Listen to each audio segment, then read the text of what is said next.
சூழ்களி நீங்க தமிழ்மொழி ஓங்க துவங்குக வையகமே. எங்கள் தமிழ்மொழி என்றென்றும் வாழியவே என தேமதுர தமிழோசை உலகமெல்லாம் பரவும் வகை செய்தல் வேண்டும் என்ற பாரதியின் கூற்றினை செவ்வனே தொடர்ந்து மெய்ப்பித்து வரும் ஆல்பனி தமிழ்ச் சங்கத்தின் செயல்பாட்டிற்கு முதற்கண் பாராட்டுகளும் வாழ்த்துகளும். அன்னையின் தாழ் வணங்கி இறையடி தான் வணங்கி தமிழால் இணைந்திருக்கும் ஆல்பனி தமிழ் சொந்தங்களையும் வணங்கி வரவேற்பதில் மகிழ்ச்சி. பணிச்சுமையோடு குளிர் பணிச்சுமையையும் தாங்கிக் கொண்டு பேராதரவு நல்கும் ஆல்பனி வாழ் தமிழ் நெஞ்சங்களே, உங்கள் அனைவருக்கும் உளம் கனிந்த தமிழர் திருநாள் நல்வாழ்த்துக்கள். இதுவரை இசைத்தமிழ் முழங்கிய தோரண திருவிழாவில் நாடக தமிழுக்கும் வாய்ப்பளித்த தமிழ் சங்கத்திற்கும் தமிழ் நிகழ்வுகளுக்கு என்றென்றும் பேராதரவு நல்கி கொண்டிருக்கும் சிட்டியார் குழுமத்திற்கும் நெஞ்சார்ந்த நன்றி.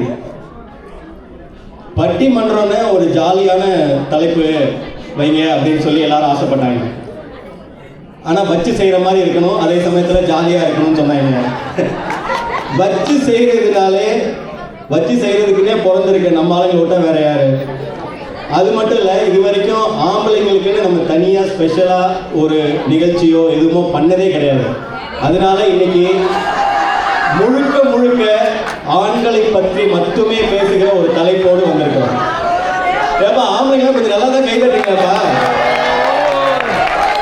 கழுவி ஊற்றினாலும் இல்லை கோபுரத்தில் தூக்கி உட்கார வச்சு பேசினாலும், ஆனால் நம்மளை பற்றி மட்டும்தான் பேச போகிறாங்க. ஓகேவா? தலைப்பு வெளியானதுக்கு அப்புறம் முதல்ல வந்துட்டு ஒரு ஃபோன் கால். ஆரம்பமே அமர்க்கலமா வாழ்க்கையை ஆண்டு அனுபவிச்ச ஒரு அனுபவிச்சார். உங்களுக்கெல்லாம் என்ன குசும்பு ஓவரியா? ஆனந்தத்துக்கும் மகிழ்ச்சிக்கும் ஆம்பளைக்கும் சம்மந்தமே இல்லை. இதில் கல்யாணம்னு வேற கோத்து விட்டு ஒரு கேள்வி, இதெல்லாம் ஓவரா இல்லை என்ன சிமரன் இதெல்லாம் அப்படிங்கிற மாதிரி கழுவி ஊத்துனாப்புல. இவ்வளோ மோசமாக போயிருக்கு நம்ம வாழ்க்கை அப்படின்னு கொஞ்சம் பயமே வந்துச்சு. என்னடா அது ஆல்பனி ஆண்களுக்கு வந்த சோதனை அப்படின்னு நினச்சிட்டு இருக்கும்போது தான் ஒரு ஹைக்கூ கவிதையை படிக்க நேர்ந்தது. அழகான ஹைக்கூ கவிதை, ஆண்கள் வாழ்க்கையை பற்றினது அது. அவனுக்கு என்று வரும்போது ஆண் ஒரு உலக மகா கஞ்சன். ஆம், அவனுக்கென்று வரும்போது ஆண் ஒரு உலக மகா கஞ்சன். இந்த கவிதை படிக்கும்போது எனக்கு ஆமா இல்லை அப்படின்னு தோணுச்சு. ஆனால் இங்கே இருக்கிற பெண்களோட மைண்ட் வாய்ஸ் கேட்குது, இங்கே அவங்களெல்லாம் ஒன்றும் சீன் இல்லை அப்படின்னு புரியுது. ஆனாலும் என்னவோ சொல்கிறேன், ஆண்களோட பரிமாணங்கள் வாழ்க்கையில் வந்து கல்யாணத்துக்கு முன்னாடியும் சரி பின்னாடியும் சரி கொஞ்சம் சேலஞ்சிங்கானதான். நிறைய சவால்கள் நிகழ்ந்தது. அவனோட தேவையை குறைச்சிக்கிட்டு மற்றவங்க தேவைக்காக வாழ்கிற ஆண்கள் இந்த உலகத்தில் மிக அதிகம். இதை நீங்கள் ஒத்துக்கிட்டு தான் ஆகணும். கல்யாணத்துக்கு முன்னாடி ஒவ்வொரு ஆணும் எப்படியாச்சும் ஜெயிச்சணும்னு ஓடுவான். கல்யாணத்துக்கு அப்புறம் ஜெயிச்சதை காப்பாற்றணும்னு எப்படியாச்சும் ஓடுவான். ஆனால் ஓட்டம் வந்து இருந்துக்கிட்டே இருக்கும், தடைபடாமல் ஓடிக்கிட்டே இருக்கும். அதான் ஆணோட வாழ்க்கை. பொண்டாட்டி பிள்ளைக்காக பெற்றவங்க வீட்டையும் கூட பிறந்தவங்க வீட்டையும் கெட்ட பேர் வாங்குவான் இல்லையா? பெற்றவங்களுக்காகவும் கூட பிறந்தவங்களுக்காகவும் வக்காலத்து வாங்கி பொண்டாட்டிகிட்ட கெஞ்சிக்கிட்டு இருப்பான். இதுக்கு நடுவில் அவனுக்கு வந்து கொஞ்சமாக ஒரு சந்தர்ப்பம் கிடைக்கும். அந்த மாதிரி கிடைக்கிற சந்தர்ப்பம் ரொம்ப கம்மி. அப்படி கிடைக்கும் போது கேப்பில் கடா வெட்டு முயற்சி பண்ணி மாட்டிக்குவான். அதான் நம்ம ஆளோட பிரச்சனையே. அங்கே தான் வந்து அவனோட மகிழ்ச்சிக்கு வந்து பிரச்சனையே வரும். அளவான மகிழ்ச்சியெல்லாம் ஒன்றுமே கிடையாது. அந்த அளவு தெரிஞ்சுதான் தான் இந்த அளவு பிரச்சனையெல்லாம் கிடையாதுல்ல. ஏன் வரப்போகுது மாட்டிட்டு முழிக்கிறது தான் அவனோட கஷ்டமே. வந்துடுறேன், இந்த 10 மணிக்குள்ளே வந்துடுறேன் அப்படின்னு சொல்லிட்டு கிளம்புவான். அவனுக்கு கிளம்பும் போதே தெரியும் 12 மணி ஆகும்னு. ஆனால் இருந்தாலும் என்ன வந்து 2 அடி சேர்த்து வாங்கிக்குவோன்னு தைரியமாக போயிட்டு வந்து அடி வாங்குவான். அதான் அவனோடது. இவங்களும் விட்டுருவாங்களா? கிடையாது. சத்தியம் பெருசா சங்கிலி பெருசாங்கிற மாதிரி அவனை வச்சு பொறிச்சு எடுத்துருவாங்க. ஏன் வரல, ஏன் சொன்னதை செய்ய மாட்டேங்கிற அப்படின்னு. இப்படி அடிபட்டு தான் அவனோட வாழ்க்கை சமாளித்து தான் போய்கிட்டு இருக்கு. அனுபவம் சொல்லுது. ஆமாம், அனுபவம் தான். பட் ஆனால் அதான் உண்மை.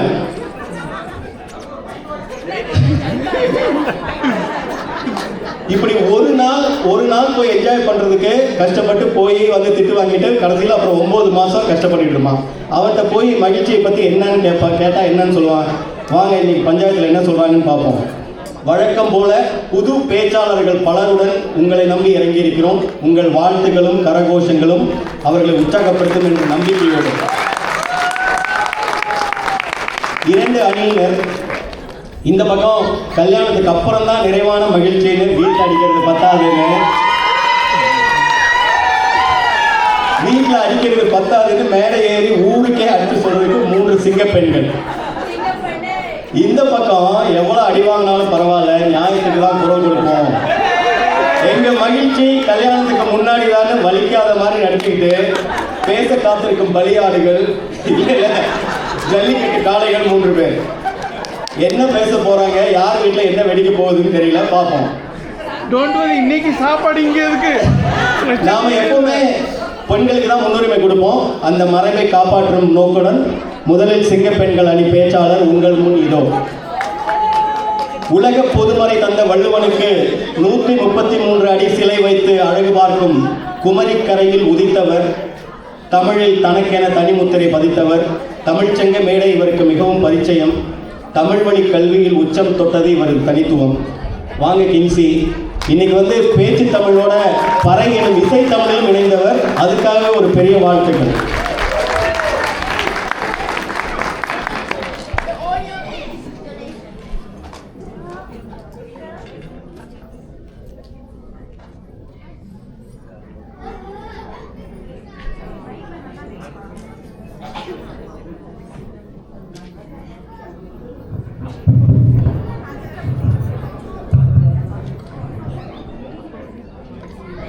நியாயமா மைக்கு பிடுங்கணும், நீங்க பிடுங்காம கொடுக்குறீங்க. இன்று என்னுடைய பிறந்த நாள்.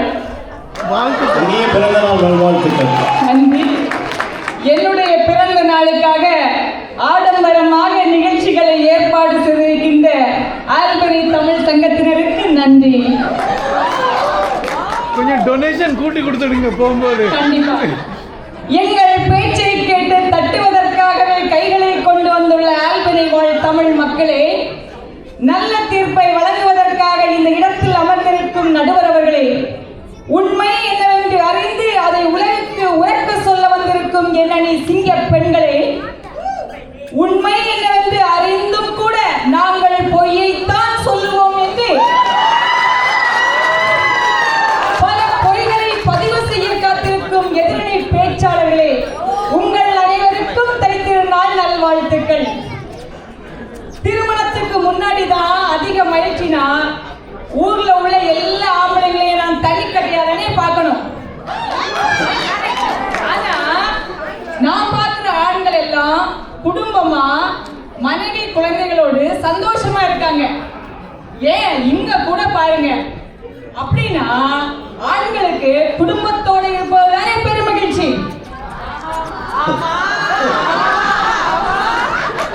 நீங்க எல்லாரும் பார்த்திருப்பீங்க, இந்த நிகழ்ச்சி ஆரம்பிக்கிறதுக்கு முன்னாடி அருண் ஃப்ரண்ட் டெஸ்க்ல உட்கார்ந்து வார போறவங்கள்ட்ட எல்லாம் சேஞ்சு கேட்டு வாங்கிட்டு இருந்தாரு.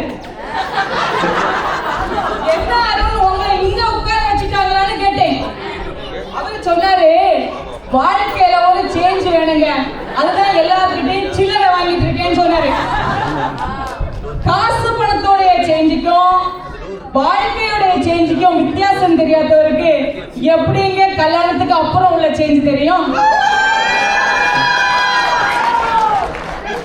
அடுத்து இருக்கிறது திவாகர். அவருக்கு பேரே திவாகர். இவரும் பிக் பாஸ்ல வர அடுத்த ஓட்டர்களின் ஸ்டாரா இருக்க போறாரு. அடுத்து நம்ம சுந்தர் வந்துட்டாரு.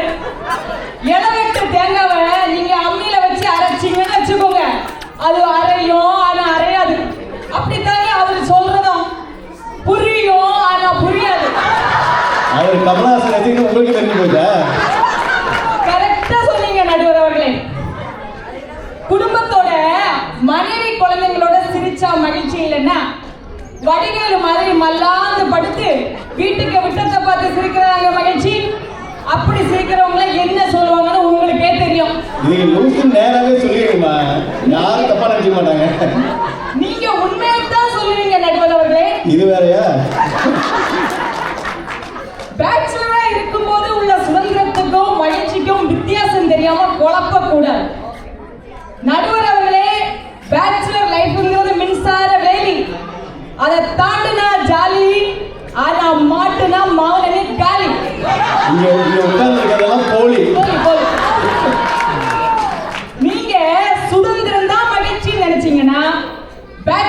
இருக்கும்போது காலையில் எழும்பினோடனே என்ன சாப்பிடணும், என்ன ட்ரெஸ்ஸை போடணும், எந்தெந்த லோனுக்கு என்னென்ன இஎம்ஐ கட்டணும், எந்தெந்த பொருளை எங்கெங்க வைக்கணும், இது எல்லாத்தையும் தனியா பார்ப்பீங்க. ஆனா கல்யாணத்துக்கு அப்புறம் இதை எல்லாத்தையும் ஒரு குடும்பமா சேர்ந்து பார்க்கும்போது உங்க பாரம் குறையும்.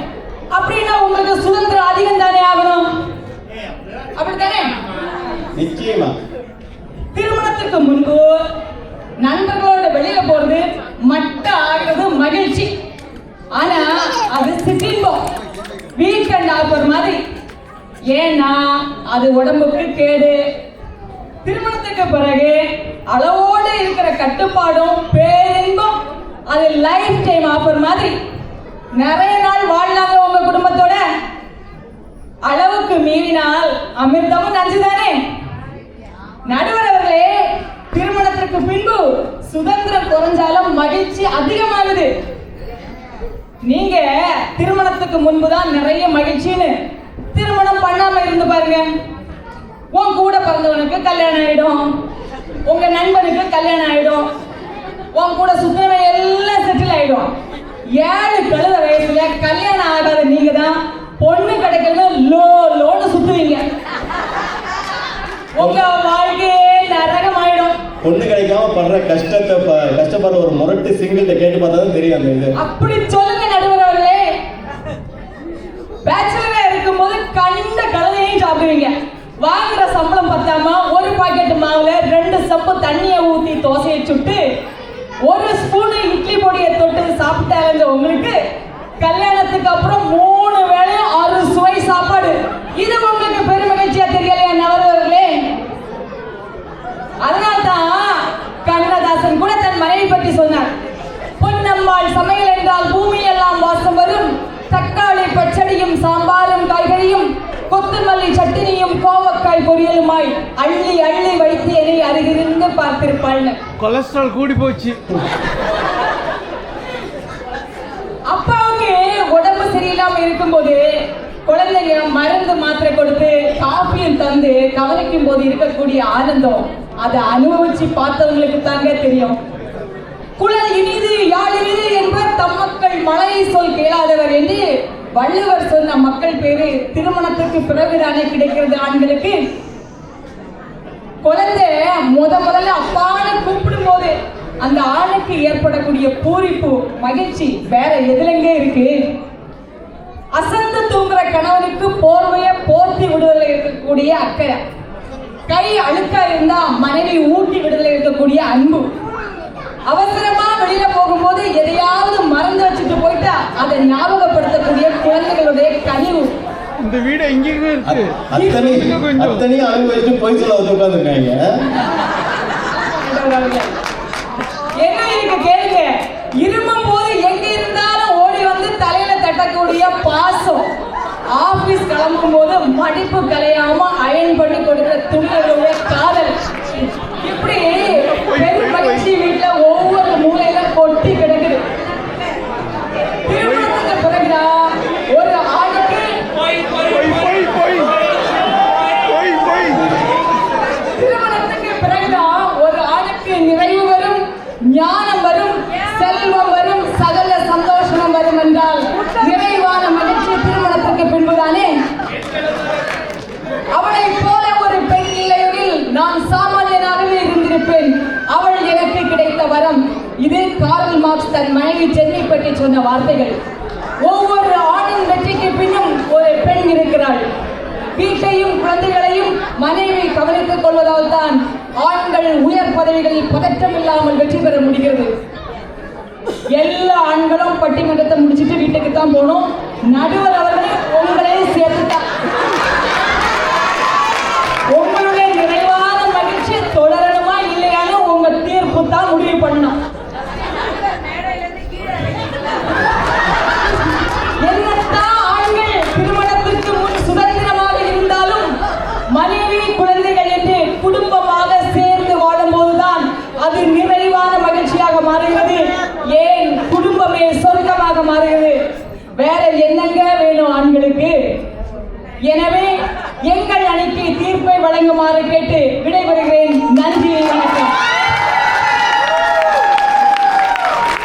நன்றி நன்றி கின்சி அவர்களே. கழுத, லூஸு, சேஞ்சு வாங்குற ஆளு, போலி, இதுக்கு பத்தாவதுக்கு காரல் மார்க்ஸ் கண்ணதாசன் வேற துணைக்கி வச்சுக்கிட்டு தொடர்ச்சி எடுத்துட்டு போயிருக்காங்க. ஆனா ஒண்ணு தெரியுமா, கண்ணதாசன் வந்து ரொம்ப மகிழ்ச்சியா இருந்திருப்பார் போல. 2 கல்யாணம் அவருக்கு. அடி கொஞ்சம் பலமா தான் விழுந்திருக்கு. ஆனாலும் சமாளிச்சே பழக்கப்பட்டவங்க ஆண்கள் அப்படிங்கிற நிரூபிக்க வரப்போறாரு நம்ம அருண்குமார் மகாலிங்கம். வட சென்னைக்காரர், தமிழார்வம் மிக்க பொறியாளர், மென்பொறியாளர், தமிழ் சங்கத்தின் நிர்வாகி, சித்தம் போற்றி சிவன் போற்றி என தினம் தினம் சிவனடி சேவிக்கும் தம்பி அருண். வாங்க, இன்னைக்கு அவரும் பறை இசையில கலந்துட்டது மிகப்பெரிய மகிழ்ச்சி. அதுக்கு ஒரு பாராட்டு கொடுத்தோம்னா ஆண்கள் அணியை தூக்கி நிறுத்துங்க. ரொம்ப அடிச்சுட்டு போயிருக்காங்க.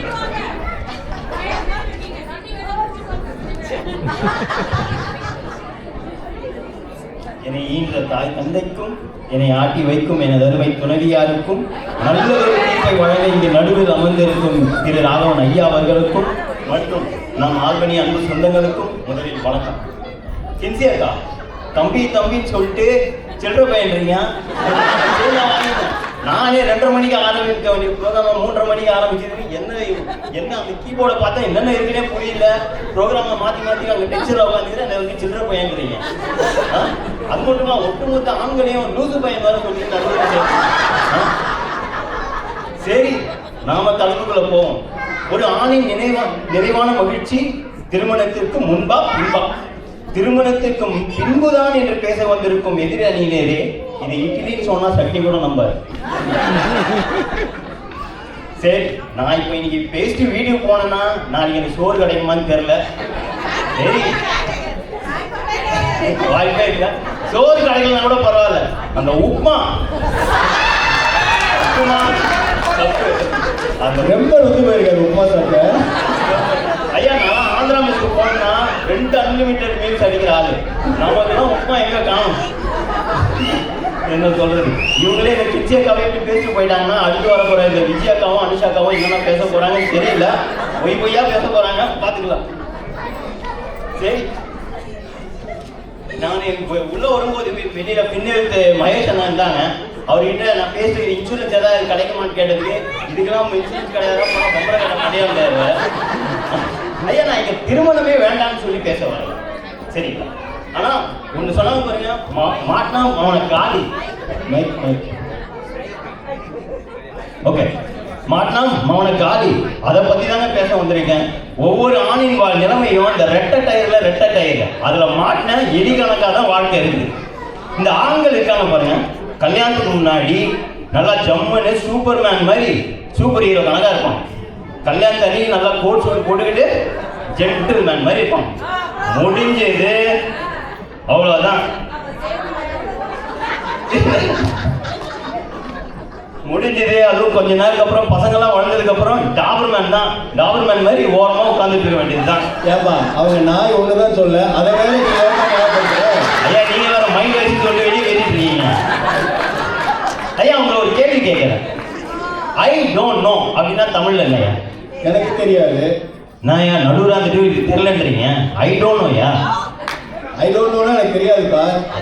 சரி, ஐ நோனா என்ன? எனக்கு தெரியும். சரி, தெரியும்னா ஏதாவது சொல்லுங்க. யோ, இப்ப என்னையா சொல்ல வரேன்? மா, சிரிக்காதீங்க. இப்படிதான் ஒவ்வொரு ஆண்களோட நிலைமையும் வீட்டுல இருக்குது. Why blood same blood. ஆமா ஐயா, இன்னைக்கு அப்படின்னா என் ஆபீஸ்ல ஒரு பெரிய ப்ரொடக்ஷன் அவுட். 30-40 பேர் சேர்ந்து இஷ்யூ வந்து ரிசால்வ் பண்ண பார்க்குறாங்க, முடியல. நான் ஆரம்பத்தில் அந்த பக்கம் போக முடியல, ஒரு வேலையாக மாட்டிகிட்டு இருந்ததுனால அவங்க மீட்டிங் வந்து ஒரு 2 மணி நேரம் போச்சு. திடீர்னு எனக்கு வாய்ப்பு கிடச்சிது. ஒரு 5 நிமிஷம் அந்த மீட்டிங்கில் ஜாயின் பண்ணப்போ அவங்க பேசுறதெல்லாம் கேட்டுட்டு எனக்கு என்ன ப்ராப்ளம் புரிஞ்சிருச்சு. அதுக்கப்புறம் ஒருத்தருக்கே சொல்லி இதெல்லாம் ட்ரை பண்ணுங்க அப்படின்னு சொல்லி ஒரு 5 நிமிஷத்துக்கு இஷ்யூ ரிசால்வ் ஆச்சு. எங்கள் மேனேஜருக்கு ரொம்ப சந்தோஷம். அவர் வந்து மேலிடங்கள்லாம் சொல்லி எனக்கு சிஇஓ கிட்டலாம் அப்ரிசியேஷன் வாங்கி கொடுத்தாரு. ஐயா, அந்த மாதிரி ஒரு சந்தோஷமான நிலைமையில ஒருத்தன் என்ன பண்ணுவான்? முதல்ல யாரும் சொல்லுவான்? மனைவிக்கு தானே. நிச்சயமா. ஓகே, நான் அப்படியே மனைவிக்கு ஃபோன் பண்ணலான்னு எடுக்கிறேன். ஏதோ டெலிபதியா என்னமோ தெரியல, அவங்க அதே டைம்ல கால் பண்றாங்க. சரி, ஒரு சந்தோஷத்துல ஹலோ அப்படின்னு சொல்லலான்னு போனாங்க. அங்கிருந்து ஒரு குரல் கேட்குது, வீட்டுக்கு எப்போ வருவ அப்படின்னு. ஐயா அடுத்த நொடி எனக்கு அந்த படப்படப்பு இருக்குது. ஐயோ அதை பார்த்துருப்பாங்களா, இதை பார்த்துருப்பாங்களா, அந்த இன்ஸ்டாகிராம் சேவ் பண்ணி வச்சுருந்தேன் அதை பார்த்துருப்பாங்களா. ஐயோ எனக்கு என்ன பண்ணுறதுனே புரியல. அப்படியே நான் அந்த டென்ஷன்லேயே வீட்டுக்கு போனேன். வீட்டுக்கு போயிட்டு டோரை ஓப்பன் பண்ணுறேன். சந்திரமுகி மாதிரி அதெல்லாம் அப்படின்ற மாதிரி பார்த்து முறைச்சிட்டு இருந்தாங்க. என்ன சொன்னாலும் வந்து பதிலே இல்லை. ஒரு 2 மணி நேரத்துக்கு அப்புறம் தான் தெரிஞ்சது. காலைல காஃபி குடிச்சிட்டு சிங்கில் போடாமல் சிங்க்கு பக்கத்தில் வச்சுட்டு போயிட்டேன். இதுக்கு பேர் தான் போட்டு வாங்குற ஸ்ட்ராட்டஜி.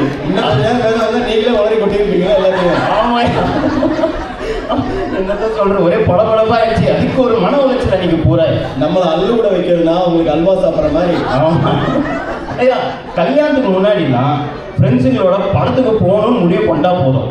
ஒரு மாப்பிள்ளைக்கு ஆசைனா, டேய் நான் படத்துக்கு புக் பண்ணிட்டா சந்தோஷம் கூட்டிட்டு படத்துக்கு நீ வாடா அப்படின்னு சொல்லுவோம். அப்படியே அழகாக படம் பார்த்துட்டு முடிச்சுட்டு அருந்தி விருந்து சாப்பிட்டு வீட்டுக்கு வருவோம் ஐயா. இதுவே 2 வருஷத்துக்கு முன்னாடி கொரோனாக்கு அப்புறம் வெக்கேஷன் இருக்குங்கய்யா. எனக்கும் இதே மாதிரி பசங்கன்னா நம்ம ஃப்ரெண்ட்ஸுகளோட படத்துக்கு போகலான்னு ஒரு ஆசை வந்தது. அதே மாதிரி ஒருத்தர் வாட்ஸ்அப் குரூப் கிரியேட் பண்ணி ஒரு 5-6 பேர் ஆட் பண்ணோம். அதில் ஒருத்தர் மட்டும் I cannot make it please you guys carry on சொல்லிட்டான். 2 பேரும் மெசேஜை பார்க்குறாங்க, ப்ளூடிக் வருது, ஆனால் ரெஸ்பாண்டே பண்ண மாட்டானுங்க. இன்னும் 2 பேர் இருக்காங்க பாருங்க, பிளாக் பண்ணிட்டு காணாம போயிட்டாங்க. பாதி பேர் ஃபோனில் வாட்ஸ்அப்பே இல்லை அள்ளிட்டு உங்களுக்கு. ஆமாயா, வாட்ஸ்அப்புனாலே ஆப்பு தான். அதில் அந்த 2 பேர் பிளாக் பண்ணிட்டு போனாங்க தெரியுமாங்கய்யா. அதில் ஒருத்தன் நான் தான்யா. எதுக்கு அந்த படத்துக்கெல்லாம் போயிட்டு மிச்சம் இருக்க 2 வாரம் வெக்கேஷனில் மன உளைச்சலோடு உட்காந்துட்டு இருக்கணுன்றதுக்காக நான் பிளாக் பண்ணிட்டு வந்துட்டேன். இப்படிதான் போன ஒரு மாதம் என்னோட பாலிய நண்பன் வந்து டாலஸ்ல இருந்தார். நான் ஒரு ஆஃபீஷியல் ட்ரிப்பாக அங்கே போயிருக்கும் போது அவரை மீட் பண்ண போயிருந்தேன். சரி, அவர்கிட்ட மீட் பண்ணி பேசிக்கும் போது வாடா நம்ம வீட்டுக்கு போகலாம், வீட்டுக்கு போயிட்டு நம்ம டைம் ஸ்பெண்ட் பண்ணலாம்னு சொல்லிட்டு என்னை கூட்டிகிட்டு போகிறாரு. சரி, போகும்போது காரில் போகும்போது அவர் மனைவிக்கு தகவல் கொடுக்கறதுக்காக அவர் ஃபோன் எடுத்து சொல்கிறாரு, இந்த மாதிரி ஃப்ரெண்ட்ஸை கூப்பிட்டு வரேன் அப்படின்ட்டு. அதுக்கு அந்த அம்மா சொல்கிறாங்க, இப்போ இருக்க ஃபோன் தான் வந்து பேசினாலும் வெளியே கேட்குதே. அதுக்கு அந்த அம்மா சொல்லுது, ஃப்ரெண்ட்ஸை வீட்டுக்கு கூப்பிட்டு வரது இருக்கட்டும், வீட்டுக்கு வந்துட்டு காஃபி போட்டு விடு, சாப்பாடு போய் செஞ்சு கொடு அப்படின்லாம் எதுவும் சொல்லாத. வேணும்னா வெளியிலேருந்து வாங்கிட்டு வாங்கிட்டு இங்கே எப்படி சாப்பிட்டுக்கோங்க. கட் பண்ணால் அதே ஃப்ரெண்டு வீட்டில் சின்ன வயசில் விக்ரமன் படங்க லைட்டாக தாங்க இருக்கும். அவங்க அம்மா அப்பா அப்படி என்ன பார்த்துக்குவாங்க. கறி சாப்பாடு அவனுக்கு போடுறாங்களோ இல்லையா, எனக்கு தான் போடுவாங்க. ஆக இந்த மாதிரி தான் நம்மளோட நிலைமை இருக்குது. அன்னைக்கு அப்படிதாங்க. இது மட்டும் வாங்க, நான் இந்த மேடைக்கு வரதுக்கு முன்னாடி என் மனைவி கேட்குறாங்க, நீ என்னென்ன பேச போறியோ எனக்கு ரெக்கார்ட் பண்ணி கொடு. நான் இதை வந்து ஊருக்கு அனுப்பி ஒரு 4 பேர்கிட்ட சென்சார் பண்ணி, இங்கே ஒரு 4 பேர் இருக்காங்க, அவங்க கிட்ட சென்சார் பண்ணி கட் பண்ணி அதுக்கப்புறம் பேசுகிற பேச்சு தான் இது. ஆமாம், எந்த பரவாயில்லையா, ஏதோ பராசக்தி படம் போல பேசிக்கிட்டு இருக்கேன். இன்னொரு நண்பர் ஒருத்தர் இருந்தார், அவர் இங்கே பேசுறதுக்கு இருந்தார். அவர் வந்து கண்டிஷன்ஸை ஃபாலோ பண்ணல, நாடு கடத்தினாங்க. பாவம் மனுஷன். ஐயா, ஆண்களோட வாழ்க்கை கல்யாணத்துக்கு முன்னாடி ரோலர் கோஸ்டர் மாதிரிங்க. அதுவே கல்யாணத்துக்கு அப்புறம் life insurance and mutual funds மாதிரி டேர்ம்ஸ் அண்ட் கண்டிஷன் மட்டும்தான் புரியும். அதுக்கப்புறம் ஏதோ சொல்லுவாங்க. அந்த மாதிரி தான் என் வாழ்க்கை. ஆக ஒரு ஆணின் நிறைந்த மகிழ்ச்சி என்பது திருமணத்திற்கு முன்புதான் என்பதை ஆழமாக இந்த மேடையில் நான் பதிவு செய்து கொண்டிருக்கிறேன். கடைசியாக ஒன்றே ஒன்று சொல்லிக்கிறேன். தலைவரே பிரகாஷையா, நாளைக்கு ஏதாவது பிரச்சனைன்னா டிஸ்னி க்ரூஸோ ஏதோ கரீபியன் க்ரூஸோ அரேஞ்ச் பண்ணி கொடுங்க. அதை ஸ்பான்சர் பண்ணதுக்கு உங்களுக்கும் பிரச்சனை ஆச்சுன்னா நீங்களும் வாங்க கூட. நன்றி. ஒரு கலகலப்பான பேச்சோடு தம்பி பட்டிமன்றத்தை அடுத்த கட்டத்துக்கு கொண்டு போயிருக்காரு. இனி உப்புமா கூட கிடைக்காத அளவுக்கு வழி பண்ணியிருக்கிறாரு. மனுஷன் கஷ்டத்தை எல்லாம் கொட்டி தீர்த்து போயிருக்காரு, பாவம். அடுத்து வரப்போறவங்க என்ன சொல்றாங்கன்னு பார்ப்போம். அடுத்து வரப்போகிறவர்கள் தேனி வட்டார பெண்மணி, கண்டமனூர் கண்மணி, வரித்துறை ஆய்வாளர், தமிழார்வம் கொண்டவர், ஜோதியின் மகிழ்விற்கு முழு முதற் சொந்தக்காரர் விஜய் ஜோதி. இந்த மேடை இவர்களுக்கு புதிதானாலும் தமிழ் பேச்சு இவர்களுக்கு புதிதல்ல. வாங்கம்மா.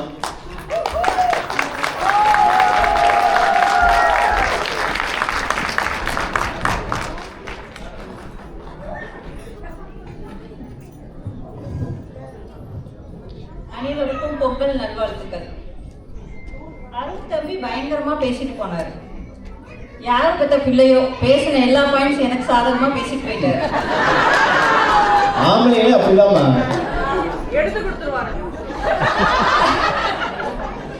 அது சொன்னாரு, இன்னைக்கு நான் பேசின பேச்சுக்கு உப்மா கூட கிடைக்குமோ கிடைக்காதோன்னாரு. அதனால உப்மா கூட உப்மா பண்றது எவ்வளவு பெரிய விஷயம் தெரியுமா? ஆமா, உப்மா அவ்வளவு சாதாரணமா போச்சா? அதுக்கு எவ்வளவு பெரிய ப்ரொசீஜர் இருக்கு தெரியுமா? அடையாள ஆனதுனால $20 போடுறாங்க உப்மா, தெரியுமா? ஆனா ஒண்ணு, இன்னைக்கு நீங்க பேசின பேச்சுக்கு உப்மால ஊறுகாய் கூட கிடைக்காது. தமிழ் சங்கத்துக்கு ஒரு வேண்டுகோள், போறப்ப இந்த 3 பேருக்கும் 3 பார்சல் கொடுத்து அனுப்பிச்சுங்க. எனக்கு ஒண்ணு கேட்குறீங்கம்மா. அது உங்க தீர்ப்புக்கு அப்புறம் நடுவர் அவரு. அது உங்க தீர்ப்பை பொறுத்து இருக்கு. அப்புறம் தம்பிய ஆபீஸ்ல அப்ரிஷியேட் பண்ணாங்களாம், மெடல் கொடுத்தாங்களாம், ட்ராஃபி கொடுத்தாங்களாம், வீட்டுல ஒண்ணுமே பண்ணல அப்படின்னு சொன்னாரு. நான் கேக்குறேன், ஆபீஸ்ல நீங்க போய் வேலை பார்த்தீங்க, அதனால உங்களை அப்ரிஷியேட் பண்ணாங்க.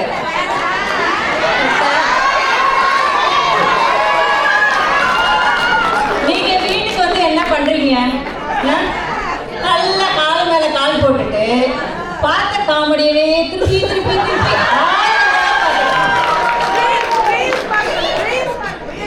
அது ஃபர்ஸ்ட் டைம் பார்த்தப்ப என்ன ரியாக்ஷன் வந்ததோ அதே ரியாக்ஷன் தான் வரும் 1000 தடவையும்.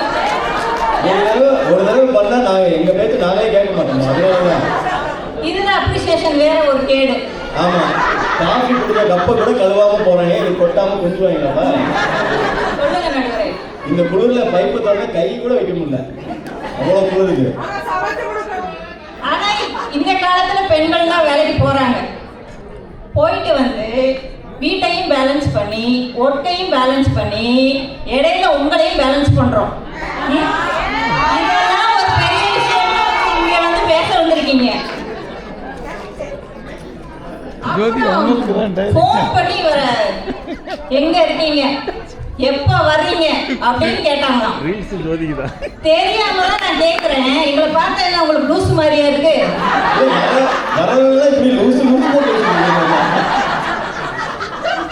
அவங்க கணவருக்கு சொல்றாங்க,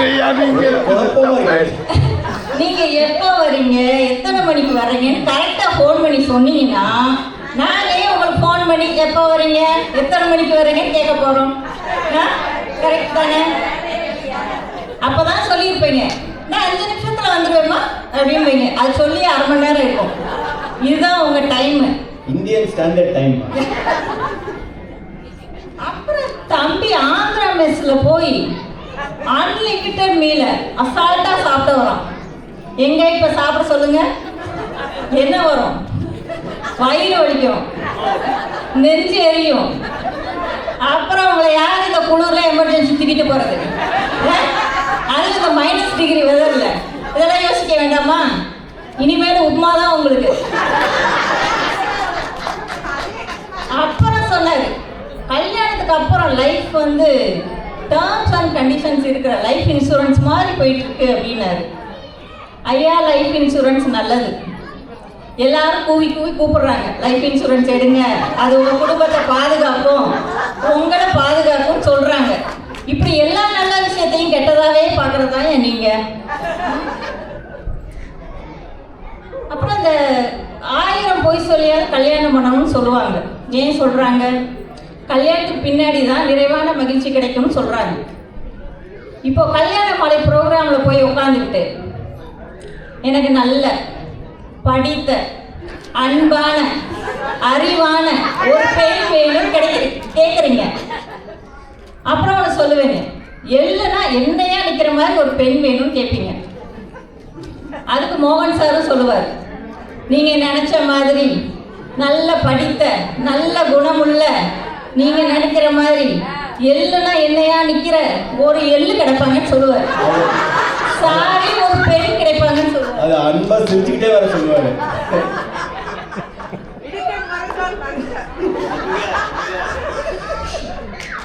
அப்புறம் அந்த கல்யாணமெல்லாம் கொஞ்சம் ஃபிக்ஸ் ஆகி பொண்ணெல்லாம் பார்த்து முடிவான பின்னாடி இந்த கல்யாணத்தில் பண்ணுற அலப்பறம் இருக்க பாருங்க, எப்பா பாப்பா. நாங்கள் மேட்சிங்காக தான் ட்ரெஸ் போடுவோம். பொண்ணு என்ன கலர் சேலையோ அதே கலரில் தான் நாங்கள் வேஷ்டி கட்டுவோம், சட்டை போடுவோம் பாங்க. அப்புறம் ஆட்டம் பாட்டம் கொண்டாட்டம் விருந்து அதெல்லாம் முடிஞ்ச பின்னாடி தலை தீபாவளி என்ன, தலை பொங்கல் என்ன, மாப்பிள்ளை விருந்து என்ன, இத்தனையும் அனுபவிச்சுட்டு இங்கே வந்து சந்தோஷம்லேயே பேச வந்திருக்கீங்க.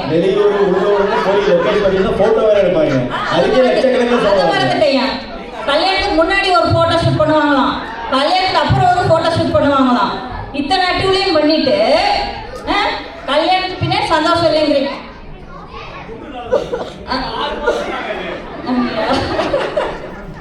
பாவம் ரொம்ப அடி வாங்கியிருக்காரு போல.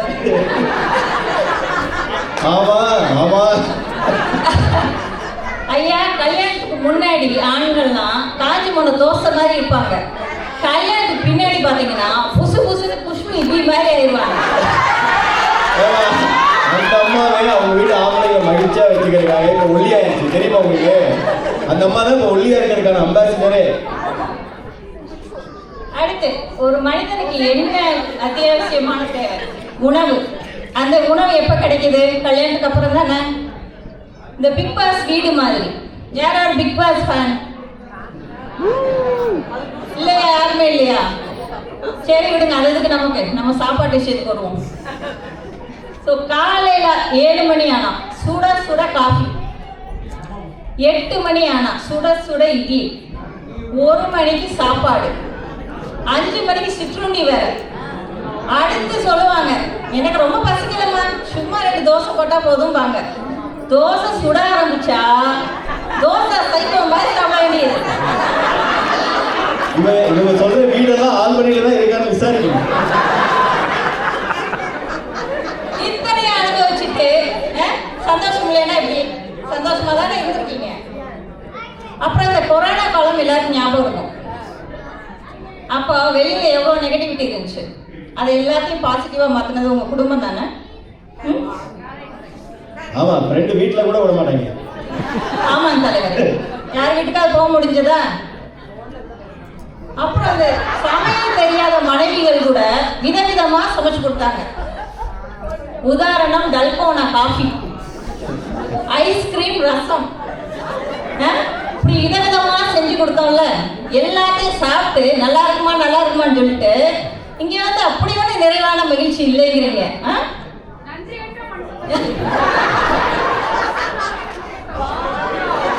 பல பேரோட மைண்ட் வாய்ஸ் வருது.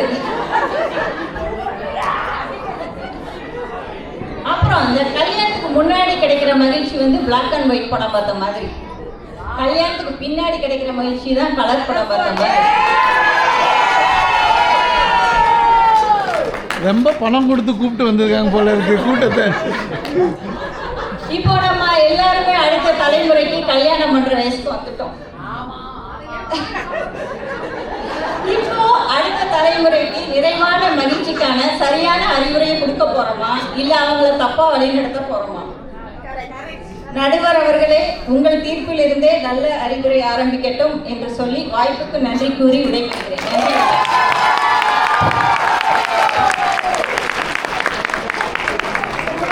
அருமை.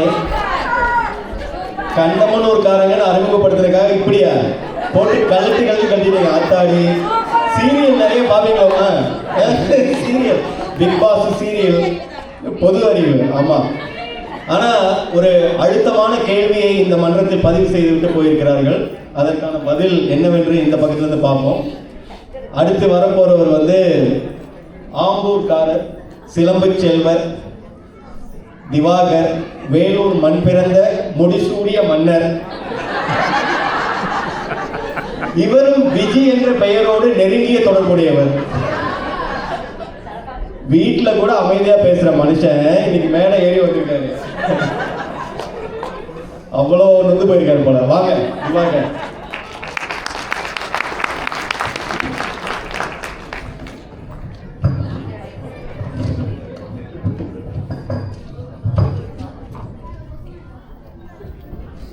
மாண்புமிகு நடுவர் அவர்களே, உள்ளதை உள்ளபடி உண்மையை மட்டும் பேச என்னோட கைகோர்த்து நிற்கும் என் அன்பு சகோதரர்களே, உண்மை என்னன்னு நல்லா தெரிஞ்சோம் அதை வீட்லயே மூட்டை கட்டி வச்சுட்டு அவங்க வீட்டுக்காரரை நல்லா அதட்டி மிரட்டிட்டு இங்க வந்து உட்கார்ந்து இருக்கும் என் எதிரணி பேச்சாளர்கள் மற்றும் நையாஸ் குடும்பத்தார் அனைவருக்கும் என் இனிய பொங்கல் திருநாள் நல்வாழ்த்துக்கள். எதிரணியிலேருந்து 2 பேர் வந்தாங்க. வந்து என்னம்மா உருட்டுன்னு உருட்டிட்டு போகிறாங்க. ஏங்க காலையில் காஃபி இட்லியாம், மத்தியானம் கறி விருந்தான், சாயங்காலம் சிற்றுண்டி, ராத்திரி தோசைன்னு அடிக்கிட்டே போறீங்க. இந்த மாதிரி தமிழ் சங்கத்துக்கெல்லாம் வந்தால் தான் அப்பப்போ இட்லியே கிடைக்குது. ஆமாம் ஆமாம் ஆமாம், அது கூட பரவாயில்ல நடுவர்களே. அப்புறம் என்ன சொன்னாங்க கின்சி, ஏதோ அயனெல்லாம் பண்ணி கொடுப்பாங்களாம். இதெல்லாம் நம்புற மாதிரியா இருக்கு? ஏதோ விக்ரம் படத்துல வர சீனெல்லாம் இங்க வந்து உருட்டிட்டு போறாங்க. என்னம்மா இப்படி பண்றீங்களேம்மா? அடுத்து சகோதரி விஜய் வந்து 4 வருஷம் கழிச்சு திரும்ப இந்த கொரோனா வர ஞாபகப்படுத்திட்டு போறாங்க. சரி, அங்கிருந்தே நம்ம ஆரம்பிப்போம். இந்த ஃபார்மா கம்பெனிக்காரன் எலிக்கு கூட அந்த தடுப்பூசியை டெஸ்ட் பண்ணுறதுக்கு முன்னாடி FDA அப்ரூவல் வாங்கணும். ஆனால் நம்ம ஆளுங்க இந்த யூடியூப், இன்ஸ்டா, ரீல்ஸ் எல்லாம் பார்த்துட்டு கிச்சனுக்கு போய் இதை பண்ணுறேன் அதை பண்ணுறேன்னு நம்மளை வச்சு செஞ்சாங்க பாருங்க. ஏங்க அந்த டல்கோனா காஃபி ஐஸ்கிரீம் என்ன குலோப் ஜாமுன் போட்டா தெரியுங்களா? ஐஸ்கிரீம் ரசம், அது ஐஸ்கிரீம் ரசம், கருப்பு பச்சி, எலிக்கு இருந்த சேஃப்டி கூட நமக்கு இல்லைங்க. சாப்பிடலனாலும் திட்டு உலகம், சாப்பிட்டு நல்லா இல்லைங்கிறனாலும் ஆமா. அடுத்து சகோதரி கின்சி கண்ணதாசன் பாட்டெல்லாம் பாடினாங்க. அறுசுவைன்னு சொன்னாங்க. எதுமா அறுசுவை? முந்தா நேற்று சமைச்ச சாம்பார் அடுத்த 3 நாளைக்கு சுழற்சி கொடுக்கறது பேர் அறுசுவையா? அது வந்து முழு சுவைப்பா. ஆமா நடுவர்களே, ஒரே சாம்பார் தான், பாத்திரம் தான் வேற. அதுக்கு பேர் அறுசுவை இல்லம்மா, அதுக்கு பேரு சமரசம், அட்ஜஸ்ட்மெண்ட். எங்க வீட்டுல அதே sambar Sunday Monday Tuesday label போட்டு வச்சிருக்கோம்.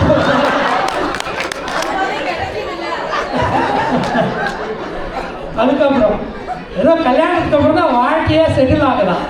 வாழ்க்கை என்னமோ செட்டில் ஆகுது, ஆனால் அந்த ஆணோட சுதந்திரம் தான் ரெக்கை கட்டி பறந்து போகுது. நடுவர்களே, திருமணத்துக்கு முன்னாடி செகண்ட் ஷோ மூவியாக இருக்கலாம், இல்லை வீக்கெண்ட் கிரிக்கெட்டாக இருக்கலாம், இல்லை சடனாக பிளான் பண்ணி நண்பர்களோட போகிற கோவா பயணமாக இருக்கலாம். நான் போகிறேன் அவ்வளவுதான். அதுக்கப்புறம் அது நம்ம முடிவு, அதுக்கப்புறம் கேள்வி கிடையாது. இதுவே கல்யாணத்துக்கு அப்புறம் பண்ண முடியுமா?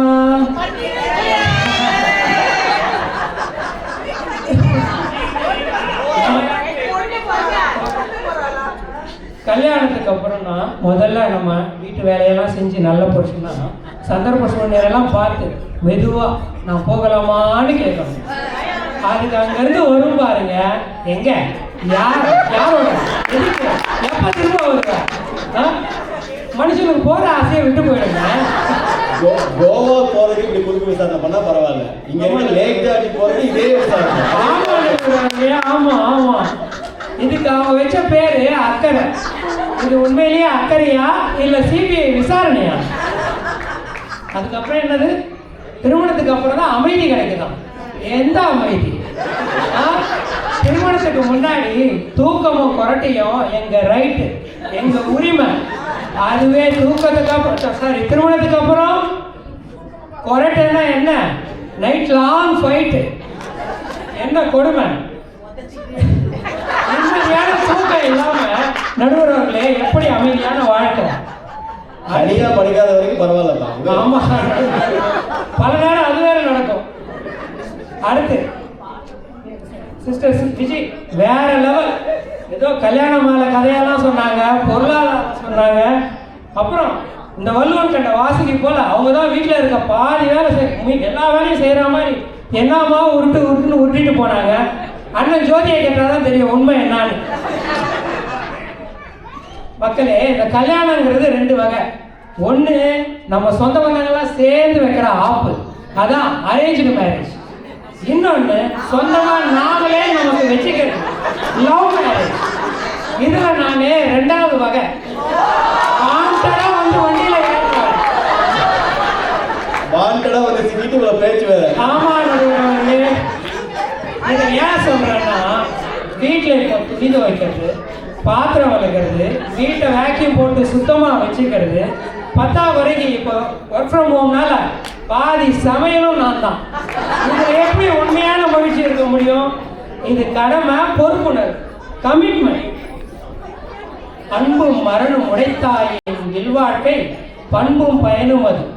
வள்ளுவம் சொன்னது போல அன்பும் அறனும் இருக்கிற இல்லற வாழ்க்கை நல்லது தான், அதில் எந்த சந்தேகமும் இல்லை. ஆனால் அன்னைக்கு இருந்த இல்வாழ்க்கையில் ப்ளூடிக் இல்லை, லாசின் இல்லை, லொகேஷன் ஆன் கட்டாயம் கிடையாது. அதுவே இன்னைக்கு இருக்கிற மாடர்ன் மேரேஜில் அன்பு அரண் கூடவே வைஃபை, டேட்டா பேக், அப்புறம் தினசரி விளக்கம் கட்டாயமானது. ஃபோனில் லொக்கேஷன் ஆஃப்னா வீட்டில் நைட்டு எக்ஸ்பிளனேஷன் ஆன். ஆப்பிள்காரன் இன்னும் ஃபைண்ட் மை ஹஸ்பண்ட் ஒரு ஆப்பை தான் ரிலீஸ் பண்ண நடுவுறாங்களே. அரசியல் இதெல்லாம் சாதாரண வைப்பாங்க. ஆமாம், அடுத்து அதனால தான் நான் சொல்கிறேன் நடுவுறாங்களே, ஆண்களின் வாழ்வில் திருமணத்துக்கு அப்புறம் இருக்கிறது மகிழ்ச்சி கிடையாது, அது சமரசம், சமாதானம், சமாளிக்க வேண்டிய வாழ்க்கை. அப்புறம் கடைசியாக நான் ஒன்று சொல்கிறேன், திருமணத்துக்கு முன் பின் வாழ்க்கையை நம்ம டிவிகே வர்சஸ் டிஎம்கேன்னு சொல்லலாம். டிவிகே தொல்லை இல்லா வாலிப காலம். நம்ம தளபதி பாடின குட்டி ஸ்டோரி மாதிரி தான், டோன்ட் வரி பி ஹாப்பி. அதுவே கல்யாணத்துக்கு அப்புறம் இருக்கிறது டம்மி மாப்பிள்ளை கோலம். டிஎம்கே 24 மணி நேரமும் கண்காணிப்பு, 365 நாள் அர்ப்பணிப்பு. ஆமா, இறுதியாக வள்ளுவர் சொன்ன அன்பும் அறனும் திருமணத்தில் கிடைக்கும். ஆனா ஆண்களுக்கு கவலையற்ற சிரிப்பு, காரண விளக்கம் இல்லாத நிம்மதி, அனுமதி கேட்காத அமைதியான சந்தோஷம், இந்த நிறைவான மகிழ்ச்சி என்றுமே திருமணத்துக்கு முன்தான் என்று கூறி நடுவர் நல்லதொரு தீர்ப்பை சொல்லுவார்னு நம்பி வாய்ப்பளித்ததற்கு நன்றி, வணக்கம்.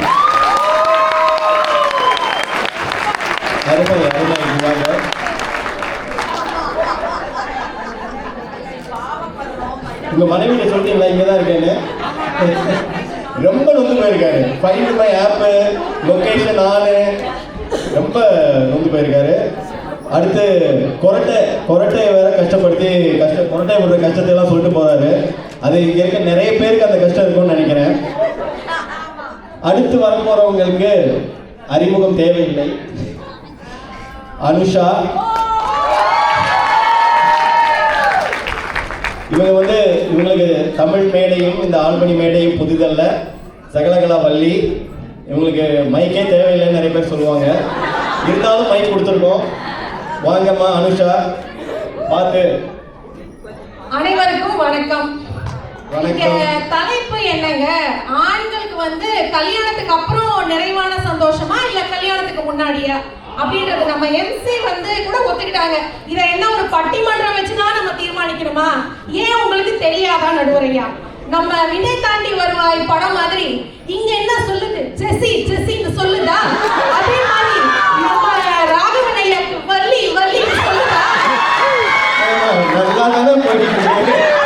என்னங்க இந்த பொய் எப்படியெல்லாம் சித்தரிக்கலான்னு உட்காந்து யோசிக்கிற 3 மண்டை, ஒரு மண்டை மேல ஒரு கொண்டை. இங்க நம்ம அருண் பேசினாருங்க. அவர் ஏதோ கல்யாணத்துக்கு முன்னாடி சூப்பர்மேன் மாதிரி இருந்தாராம், கல்யாணத்துக்கு அப்புறம் டாபர்மேன் மாதிரி ஆயிட்டாரு. யாருக்கு அதுல பூ சுத்துறீங்க? கல்யாணத்துக்கு அப்புறம் தாங்க அவர் சூப்பர்மேனே ஆனாரு, கல்யாணத்துக்கு முன்னாடி சுமார் மேனா இருந்தாரு. அடுத்து பாத்தீங்கன்னா நம்ம திவாகருங்க, கொரட்டை விடுறது அவ்வளவு பெரிய கிரைமா? ஐயோ பாவம், கொரட்டை விடுறவங்களுக்கு அந்த கஷ்டம் தெரியாது பாஸ். கொரட்டை விடுறவங்க பக்கத்துல படுத்துருக்காங்க, அவங்களுக்கு தான் கஷ்டம் தெரியும். பல பேர் பாதிக்கப்பட்டிருப்பாங்க போல இருக்கு. கொரட்டை இவ்வளவு பெரிய உலகமாக பிரச்சனை ஆயிடுச்சு. கண்டிப்பா கண்டிப்பா. அடுத்து ஒரு ஆணோட வாழ்க்கை பாத்தீங்கன்னா அவருக்கு கல்யாணத்துக்கு முன்னாடி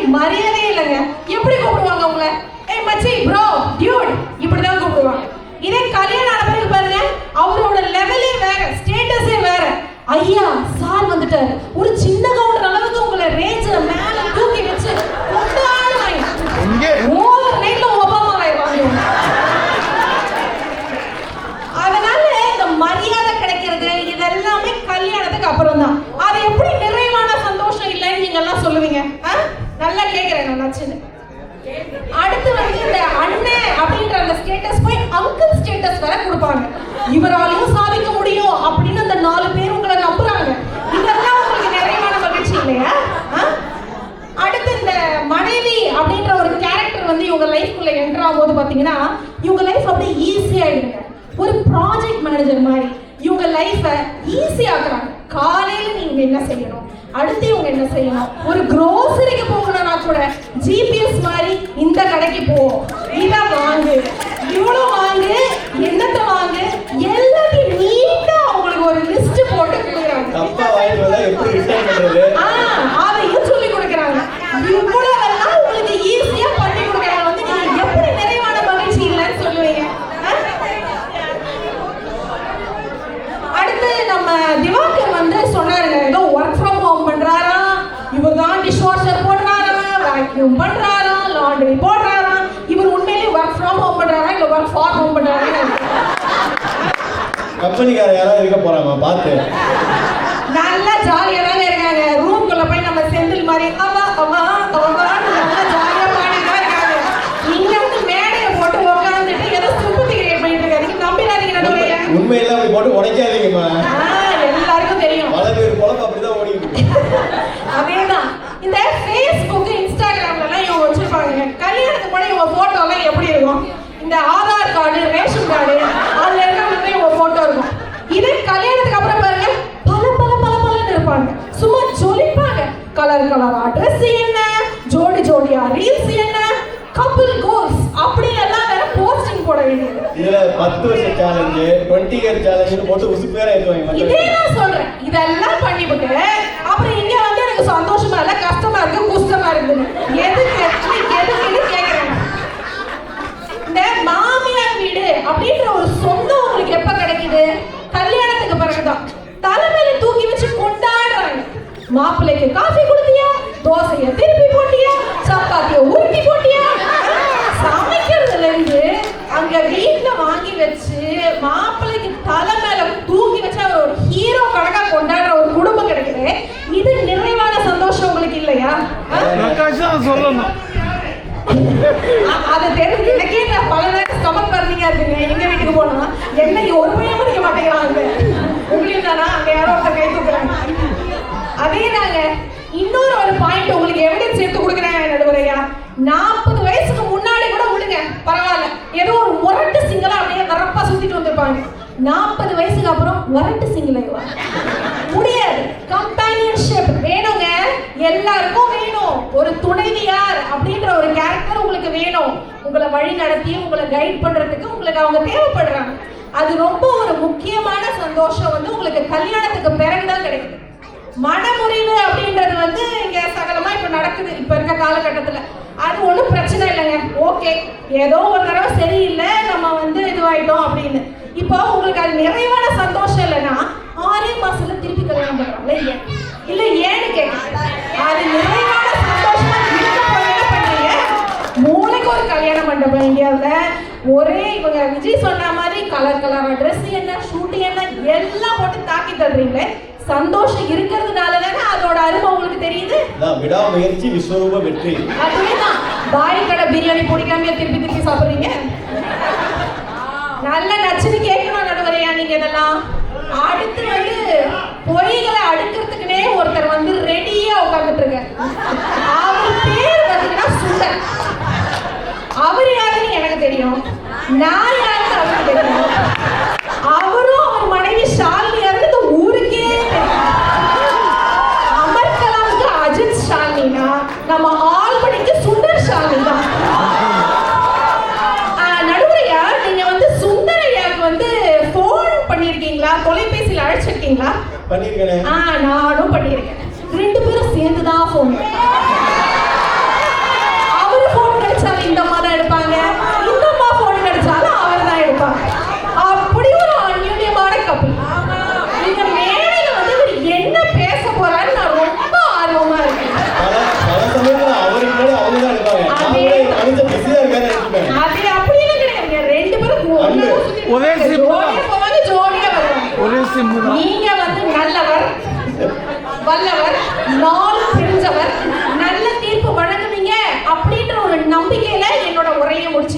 நன்றி, வணக்கம்.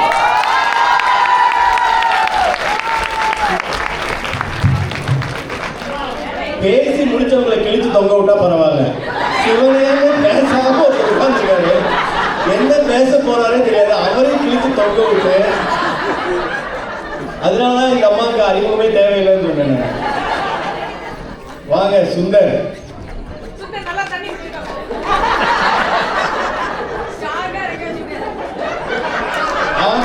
ஆண்கள் அணியில பேசுறவங்க எல்லாருமே இன்னைக்கு வந்து மன்னர்களாவே இருக்காங்க. ஒருத்தர் முடி சூடிய மன்னர்னா இவர் முடி சூடா மன்னர். அவங்க தலை அஜித்துக்கு ஒரு ஷாலினி மாதிரி இவருக்கு ஒரு ஷாலினின்னு சொல்லிட்டு போனாங்க. ஆனா அந்த மகிழ்ச்சிக்கு காரணம் ஷாலினி இல்ல அப்படின்னு அடிச்சு பேச வந்திருக்காரு.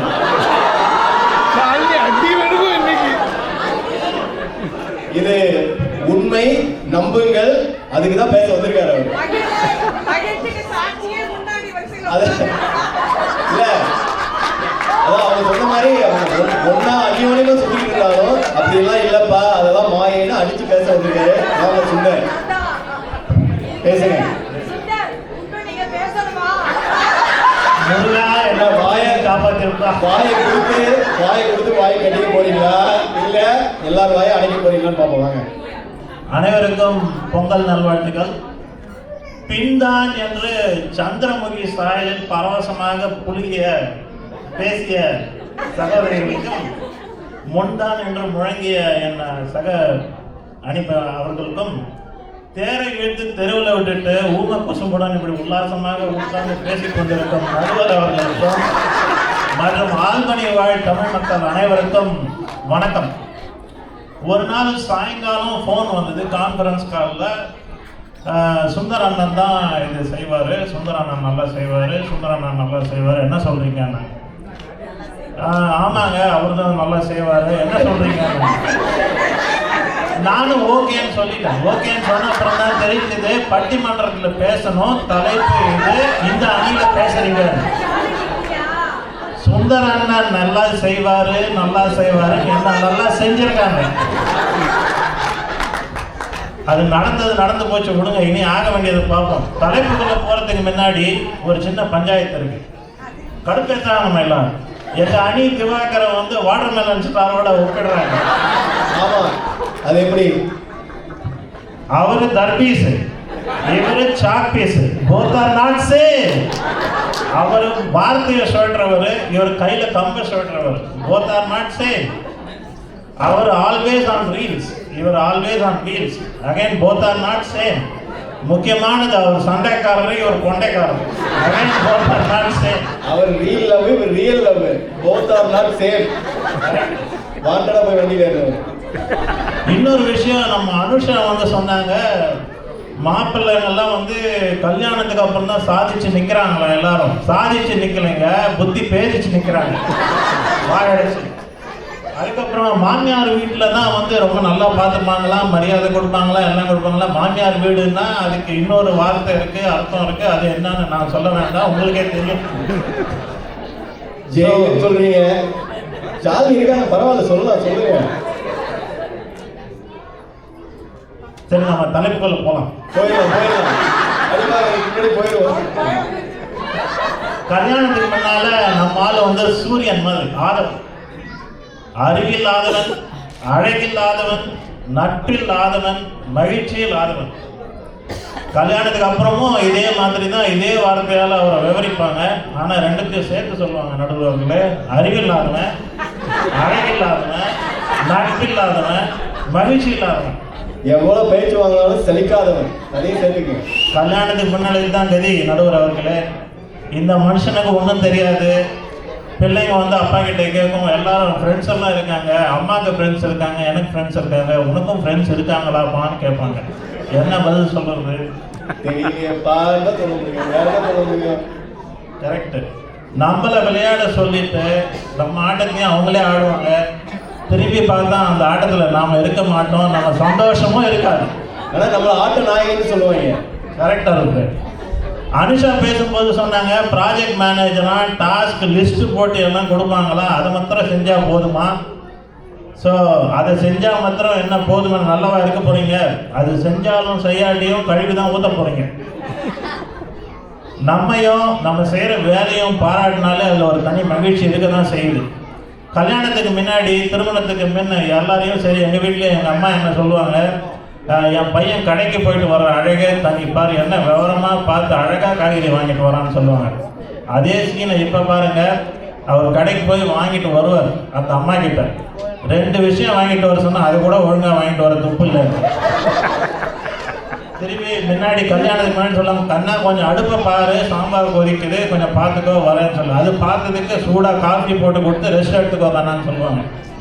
அந்த சீன் இப்போ எப்படி இருக்குது, ஒரு 2 நிமிஷம் கூட இந்த மனுஷனை விட்டு இங்கே நம்ம பார்க்க முடியல, எல்லாம் தீஞ்சு போச்சு, போ அந்த பக்கம் சும்மா அதையும் நீங்கள் தான் சாப்பிடணும். ஒரு காஃபி கிடைக்குமான்னு கேட்டால் அது ஒன்று தான் குறைச்சல்னு சொல்லுவாங்க. ஸோ கல்யாணத்துக்கு அப்புறம் நீங்கள் நினைச்ச நேரத்தில் ஒரு காஃபி கூட குடிக்க முடியாது நடுவர் அவர்களே. இதில் நிறைவான சந்தோஷம் எங்கே இருக்குன்னு நீங்களே சொல்லுங்கள். என்னதான் அடித்தாலும் உதைச்சாலும் ஏதோ இத்தனை நாள் வரைக்கும் 2 வேளை காஃபியும் 3 வேளை சாப்பாடும் சாப்பிட்டுருந்தேன். இந்த பட்டிமன்றத்தால் உங்களால் நம்ம நல்ல வேலை இப்போ அதுவும் போச்சு, இனிமேல் சங்கு தான். எங்கள் அம்மா அப்பவே சொன்னாங்க, உங்களோடலாம் சேராத. டீ குடிச்சிங்களாப்பா பிரேக்ல? சாப்பாடு போடுவோம். கடுப்பேத்துறவங்கிட்ட கம்மனும் உசுப்பேத்துறவங்கிட்ட உம்மனும் இருந்தால் வாழ்க்கை ஜம்முன்னு இருக்கும். அதனால தான் நீங்கள் ஜிம்முக்கு போகிற ஜெமினிஸ் மாதிரி உங்களை சுத்த விட்டுருக்காங்க. ஆமாம், ஒரே ஒரு சின்ன கதை. நீங்கள் ஊர் சுற்றுறது உலகத்துக்கே நியூஸ். இந்த மக்கள் பேச்சை கேட்டு, மனைவி பேச்சை கேட்டு பண்ணுறவங்களை பற்றி ஒரு சின்ன கதை ஒன்று இருக்குது. ஒரு யமதர்மராஜா வந்து சபையில் ஒரு 1000 பேர் கூடியிருப்பாங்க. அவர் ராஜா அன்னைக்கு வந்து நினச்சிருப்பாரு, இன்னைக்கு யாராவது இதில் எவனாவது ஒருத்தன் சொந்தமாக மனைவி பேச்சை கேட்காம செயல்படுறவன் இருந்தால் அவனுக்கு இன்னைக்கு ஏதாவது நல்லது பண்ணலாம், மேபி சொர்க்கத்துக்கு அனுப்பலாம் அப்படின்னு நான் நினச்சிட்டு சொல்லுவார்.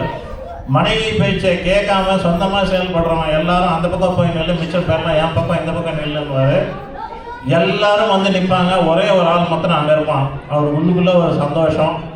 அவனை பார்த்து கேட்பாரு, ஏன்பா நீ ஏன் அங்கே நிற்கிறன்ட்டு. என் பொண்டாட்டி கூட்டமாக இருக்கிற இடத்துல நிற்காத, தனியாக நில்லுன்னு. ஸோ என்ன சொல்ல வரேன்னா, இங்கே இருக்கிற திருமணமான ஆள் எல்லாருமே இந்த 1000ல் ஒருத்தன் தான், இன்க்ளூடிங் நடுவர். கடைசியாக ஒரு பாயிண்ட் சொல்லிக்கிறேன். கல்யாணத்துக்கு முன்னாடி இங்கே நான் தான் ராஜா, நான் வச்சது தான் சட்டம், ஹுக்கும், டைகர் கா ஹுக்கும். ஆனால் சீன் அங்கே முடியலைங்க, சீன் கல்யாணத்துக்கு அப்புறம் முடியுது. அந்த அம்மா வந்து முடிச்சு வைக்கும். ஓஹும், இந்த மாதிரி கற்கன்னு பேசுனா துவைச்சு தொகை போட்டுருவான். அர்த்தமா இந்த ராஜா? ஸோ கல்யாணத்துக்கு பின் நிறைவான மகிழ்ச்சி இருக்குதா இல்லையான்னு தெரியாது, காஃபி கூட கிடைக்காதுங்கிறது நிதர்சனமான உண்மை. ஸோ நிறைவான மகிழ்ச்சி திருமணத்துக்கு முன்தான் என்று 1000ல் ஒருவனுமான நம்ம வாலிபர், வருத்தப்படாத வாலிபர் சங்க தலைவருமான ராகவனை வேண்டி விரும்பி கேட்டுக்கொள்கிறேன். வாய்ப்புக்கு நன்றி கூறி விடைபெறுகிறேன். வணக்கம்.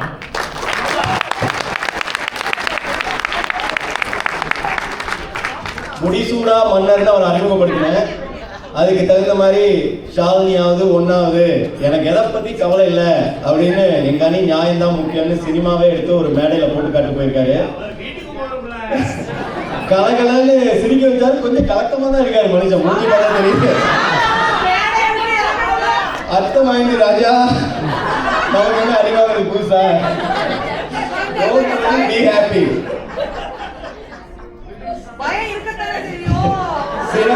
சிறப்பாக பேசிய எல்லோருக்கும் மீண்டும் உங்கள் கரகோஷம் வாழ்த்துக்களை சொல்லிட்டு நம்ம இந்த பட்டிமன்றத்தின் இறுதி பகுதிக்கு வருவோம். முதல்ல மகிழ்ச்சிங்கிறது என்னன்னு கொஞ்சம் ஆழமா சிந்திச்சோம்னா அதோட உண்மையான அர்த்தம் கொஞ்சம் நல்லா வழங்கும்னு நினைக்கிறேன். மகிழ்ச்சிங்கிறது மனமும் உணர்வும் சம்பந்தப்பட்டது.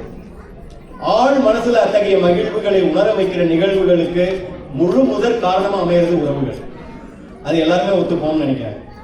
அத்தகைய உணர்வு ஒரு விஷயத்தை செய்யும் போது வரலாம், பார்க்கும்போது வரலாம், கேட்கும்போது வரலாம். அது எப்படி வந்தாலும் நம்ம பங்கு அதில் இருந்துச்சுன்னா அந்த மகிழ்ச்சியின் ஆயுள் மிக அதிகம். அதன் நிறைவு நிச்சயம் நல்ல சந்தோஷத்தை கொடுக்கும். ஒரு ஆணோட வாழ்க்கையில பல பரிமாணங்கள் இருக்கு. அதை 20-20 நான் பிரிக்க ட்ரை பண்ணேன். 3-4 காலகட்டங்களா பிரிச்சுக்கலாம். ஒரு 80 வயசு வரைக்கும் வச்சுக்கோமே, அதுக்கு மேலே இருக்காங்க, நம்ம அதுக்கு மேல போக வேண்டாம். ஒரு சராசரி ஆணோட வாழ்க்கையில முதல்ல வர 20 கல்யாணத்துக்கு முன்னாடி இருக்கலாம். இன்னைக்கு இருக்க காலகட்டத்துல வாழ்க்கையில செட்டில் ஆகணும், அதுக்கப்புறம் தான் பொண்ணு தருவேன்னு சொல்றாங்க. அதனால அடுத்த 20ல இருந்து ஒரு 10 சேர்த்துக்கலாம்னு வச்சுக்கோங்க. இந்த முதல் 30 வருடங்கள்ல அவனுக்கு கிடைக்கிற சுதந்திரமும் அது மூலமா கிடைக்கிற ஒரு மகிழ்ச்சியும் நிறைய சந்தோஷ நினைவுகளை தரும். அது உண்மை, மறுக்க முடியாத உண்மை.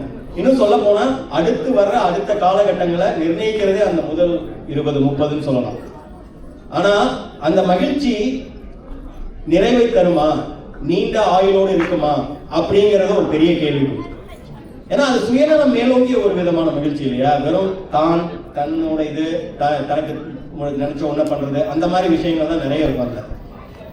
கல்யாணத்துக்கு அப்புறம், கல்யாணங்கிற ஒரு உறவுக்குள்ள நீங்க சொந்தமா இது எல்லாரும் சரி தள்ளி விட்டாலும் சரி, நீங்களா வாண்டடா போய் வண்டியில ஏறினாலும் சரி, சுதந்திரம் பறி போயிடுது அப்படிங்கறத இந்த பக்கத்துல வந்து பிரதானமான வாதம் இல்லையா? இந்த 3 பேர் பேசுறதுல இருந்து சுதந்திரம் இல்லை அப்படின்னு.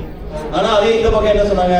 அதீத அன்பின் வெளிப்பாடு, அக்கறை அப்படின்னு கொஞ்சம் வலுவாக சொன்னாங்க. அதை கொஞ்சம் யோசிக்கணும்னு தான் தோணுது. ஏன்னா ஒரு சின்ன விஷயமா இருந்தாலும் சரி, பெரிய விஷயமா இருந்தாலும் சரி, பெண்கள் வந்து என்னைக்குமே வந்து ஒரு கல்யாணம் குடும்பம் ஆனதுக்கு அப்புறம் குடும்பமா யோசிப்பாங்க, குடும்பத்துக்காக யோசிப்பாங்க. என்னைக்குமே வந்து தான் ஒரு முன்னாடி வந்துடாது, ஒரு குடும்பத்தை முன்னாடி போட்டு அதுக்கப்புறம் தான் அவங்களுக்கான இது வரும். ஆனா நம்மளால அப்பப்போ கொஞ்சம் செல்ஃப் கோல் போட்டுக்கலாம். அப்பதான் கேள்வி கொஞ்சம் ஸ்ட்ராங்கா வரும். அந்த பக்கம் இருந்து கல்யாணத்துக்கு முன்னாடி இந்த கேள்வி அம்மா அப்பா வந்து நிறைய தடவை வந்திருக்கும். ஆனா அப்பெல்லாம் என்ன, அம்மா அப்பா வந்து ஈஸியா சமாளிச்சு போயிடுவோம், ஏச்சிட்டு போயிடலாம். ஏன்னா அம்மா அப்பாக்கு லிமிட்டுக்கு மேல அம்மா அப்பா நம்மளை கண்ட்ரோல் பண்ண மாட்டாங்க. ஆனா கல்யாணத்துக்கு அப்புறம் அந்த பப்பு இங்க வேகாது, சமாளிக்கிறது ரொம்ப கஷ்டம். சிக்கல் இல்லாம இருக்கணும்னா கொஞ்சம் கஷ்டம் தான். அப்படி பார்த்தா கல்யாணமே பண்ணிக்காத ஆளுங்கெல்லாம் வந்து நிறைவான மகிழ்ச்சியோடவே காலமெல்லாம் இருக்காங்கன்னு சொல்லிட முடியுமா? இல்ல. உறவுகள் சிக்கலின்றி வேணுமானாலும் இருக்கலாம். உறவுகளோட சிக்கல் இல்லாம பிக்கல் கொடுங்க இல்லாம இருக்கலாம். ஆனா அந்த தனிமைங்கிறது ஒரு சிக்கல் தான். அந்த தனிமை சிக்கலை வந்து அவங்க சந்திச்சுதான் ஆகணும். அதுல வந்து ஒரு நிறைவான மகிழ்ச்சி கிடைக்குதாங்கிறது ஒரு பெரிய கேள்விக்குறி இருக்கு. கல்யாணத்துக்கு அப்புறம் அதே மாதிரி தனியான வாழ்க்கையை வாழ்ந்து பார்க்கதான் இப்ப டிசைனா நாங்க கண்டுபிடிச்சு வச்சிருக்காங்க. ரீயூனியன் அப்படின்னு ஸ்கூல் படிச்சவங்களோட, காலேஜ் படிச்சவங்களோட, ஒன்னா வேலை செஞ்சவங்களோட போய் குரூப்பா போய் ஒரு 3-4 நாள் நட்புகளோட என்ஜாய் பண்ணிட்டு தனியா எந்த இதுவும் பிக்கல் குடுங்கள் இல்லாம போயிட்டு வர்றது. ஆனா அது எண்ட் ஆஃப் தி டே அது ஒரு தற்காலிகமான இதுதான். வந்த உடனே வந்து நீங்க வந்து நிரந்தரமான வாழ்க்கைக்குள்ள நுழையணும். அதுக்கப்புறம் வந்து அதை நினைச்சு சந்தோஷப்படுற அளவுக்கு அதுல ஒன்றும் பெருசா ஒன்றும் இருக்காது. அந்த காலத்துல 90ஸ்ல வந்து பாக்யராஜோட ரசிகர்களுக்கு வந்து அவரோட பத்திரிகை நினைவு இருக்கலாம், பாக்யாங்கிற பத்திரிகை. அந்த பத்திரிகையில வந்து இன்ப அதிர்ச்சின்னு ஒரு செக்ஷன் ஒன்று போடுவாங்க. அது எனக்கு ரொம்ப பிடிக்கும் அந்த செக்ஷன். ஏன்னா அதுல வந்து அதோட கோட்பாடே வந்து சந்தோஷத்துல பெரிய சந்தோஷமே அடுத்தவங்க சந்தோஷப்படுத்தி பாக்குறதா அப்படிங்கிற கோட்பாடோட ஒரு சின்ன ஆசைகள், நிறைவேறாத சின்ன ஆசைகள், வாசகர்களோட ஆசைகளை தேடி போய் வாரம் அதை தீர்த்து வைப்பாங்க. அதை பத்தி ஒரு சிறு குறிப்பு வரையும். அது பெரிய ஆசையெல்லாம் இருக்காது, எல்லாம் சின்ன ஆசைகள் தான். ஸோ வாழ்க்கையில வந்து அந்த மாதிரி சின்ன ஆசைகள், சின்ன சந்தோஷங்கள் உள்ளடக்கிதான் வாழ்க்கை. அது தர மகிழ்ச்சியும் அது தர நிறைவும் வந்து அலாதியானது. ஏன்னா எண்ட் ஆஃப் தி டே வந்து நீங்க அந்த சந்தோஷத்தை தேடி போகும்போது அது தர நிறைவு வந்து ரொம்ப முக்கியம். அதை நினைச்சு பார்க்கணும், அதை சந்தோஷப்படணும். இல்லைன்னா அது தற்காலிகமாவே இருந்து சுயநலமாவே இருந்ததுன்னா அது நிறைவு ரொம்ப இருக்காது அப்படிங்கிறது நான் நினைக்கிறேன். எல்லாருமே ஒத்துப்பாங்கன்னு நினைக்கிறேன். ஏன்னா கல்யாணத்துக்கு அப்புறம் சந்தோஷமா இருக்கிற போது நீங்க உறவுகளோட இருக்கிற சந்தோஷங்கள் வந்து திரும்ப யோசிக்கிற மாதிரி இருக்கும். அதனாலதான் இப்போ வந்து நீங்க பாத்தீங்கன்னா அது இப்போ இந்த காலத்துல சோசியல் மீடியாலாம் வந்ததுக்கு அப்புறம், எல்லாத்தையும் ஸ்மார்ட் போன் வந்ததுக்கு அப்புறம் அதை வந்து உடனே படம் பிடிக்கக்கூடிய வசதிகள் வந்ததுக்கு அப்புறம் அந்த மகிழ்ச்சி இன்னும் பல மடங்கா உயருது, பல மடங்கா ரெட்டிப்பாகுது. அதை நினைச்சு பார்க்குது. இந்த 3வது 4வது காலகட்டத்தை ஒரு ஆண் அடையும் போது அந்த நினைவுகளும் அந்த சந்தோஷங்களும் தான் ஒருத்தனோட வாழ்க்கையை இன்னும் நீச்சி அடைய உதவுது. ஏன்னா தனிமைங்கிறது வந்து குழந்தைங்கள்லாம் பெருசானதுக்கு அப்புறம் இப்ப நிறைய பேர் அவங்க ஒரு கேள்வி ஒன்று கேட்டாங்க. அடுத்த தலைமுறை கல்யாணத்துக்கு வந்துட்டாங்க, அதுக்காக நம்ம என்ன சொல்ல போறோம், சரியான அறிவுரை கொடுக்க போறோமா அப்படின்னு கேட்டாங்க. அது அந்த கேள்வியில வந்து மிக ஒரு ஆழமான ஒரு கேள்வி. நம்ம வந்து ஒரு தவறான இதை சொல்லி கொடுத்துடக்கூடாது இல்லையா? அடுத்த தலைமுறைக்கு கல்யாணம் வந்து பண்ணிக்காத, கல்யாணம் பண்ண சந்தோஷம் இல்லைன்னு சொல்லி கொடுக்கக்கூடாது, கொடுக்கவும் முடியாது. ஏன்னா உறவுகள் அவங்களுக்கு வந்து ரொம்ப முக்கியம் வாழ்க்கையில. கடைசியில கம்பேனியன்ஷிப் அப்படின்னு சொல்றது வந்து ரொம்ப அவசியம். தனிமையை போக்குறதுக்கும் சந்தோஷமா இருக்கிறதுக்கும் ஒருத்தர் இது அன்பை பரிமாற்றத்துக்கும் எல்லாத்துக்குமே தேவை. அது பல பரிமாணங்கள். அதாவது தனியாக வாழ்கிற எத்தனையோ பேரண்ட்ஸ் வந்து இங்கே வந்திருப்பாங்க, நம்மளோட பேரண்ட்ஸே வருவாங்க. அவங்க அந்த ஒன்றா ட்ராவல் பண்ணி வந்துட்டு போகிற அந்த அந்த அந்த அந்த ட்ராவலில் இருக்க எக்ஸ்பீரியன்ஸை கூட ஷேர் பண்ணி அவங்க சந்தோஷப்பட்டுப்பாங்க. சண்டை சின்ன சின்ன சண்டை வரும், அது கூட வந்து ஒரு நல்ல ஒரு சந்தோஷமான நினைவுகளில் தான் போய் முடியும். அதுக்கப்புறம் ஒருத்தரை பார்த்துக்கிறது, ஒருத்தரோட அக்கறை, ஒருத்தர் மேலே உள்ள அக்கறை, இது எல்லாமே வந்து கல்யாணம் இல்லைன்னா வர்றது ரொம்ப கஷ்டம். கல்யாணத்தில் அதாவது மகிழ்ச்சி வந்து மனம் சார்ந்தது முதல்ல சொன்னேன். அதை விட அதில் மனம் சார்ந்ததுங்கிற விட முக்கியமான ஒரு விஷயம் வந்து அது அறம் சார்ந்த விஷயமா இருந்தால் அந்த மகிழ்ச்சி வந்து நிச்சயமாக நீடிக்கும், நிலைக்கும், ஒரு நிறைவை கண்டிப்பாக தரும் அப்படிங்கிறது நான் நம்புகிறேன். அந்த நான் சொன்ன மாதிரி ஆரோக்கியத்தை பேணுகிற அக்கறை, மனச்சோர்வை நீக்கும் ஒரு பேச்சு துணையும், தோழமையோடு கூடிய நட்பும் என பல பரிமாணங்களை உள்ளடக்கியது திருமண வாழ்க்கை. அதாவது திருமண பந்தங்கிறது மனைவிட்ட மட்டும் இல்லை, அவங்க சொன்ன மாதிரி அந்த குடும்பமே நம்மளை வந்து ஒரு சொந்தமாக ஏற்றுக்கும். அந்த குடும்பத்தில் இருக்கவங்க எல்லாருமே வந்து சொந்தமாயிருவாங்க. அவங்க மூலமாக அந்த உறவுகள் மூலமாக நிறைய மகிழ்வான நிகழ்வுகள் நிறைய நடக்கும். அவ்வளோ எளிதாக மற்ற உறவுகள் தந்துட முடியாது. என்னதான் நட்பு வட்டம் பெரிதாக இருந்தாலும் அத்தகைய ஒரு உணர்வை தந்துவிட முடியும் என்று தோன்றவில்லை. அத்தகைய காலகட்டத்தில் நடக்கும் சிறு சிறு அன்பு பரிமாற்றங்களும் அது தரும் மகிழ்வும் அதீத மனநிறைவை தரும் என்பதில் எவ்வித ஐயமும் இல்லை. ஆகவே ஆண்களின் வாழ்வில் நிறைவான மகிழ்ச்சி திருமணத்திற்கு முன்பே என கூறி வாய்ப்பிற்கு நன்றி கூறி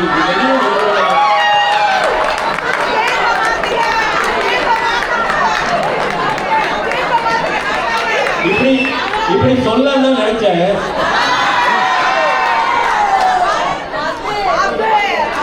என் மனசாட்சி இடம் கொடுக்கல. அதனால ஆண்களின் நிறைவான மகிழ்ச்சி திருமணத்திற்கு பின்பே என்று இந்த நல்ல வாய்ப்புக்கு நன்றி கூறி இவ்வினிய நிகழ்வினை நிறைவான மகிழ்வோடு நிறைவு செய்கிறேன். நன்றி, வணக்கம்.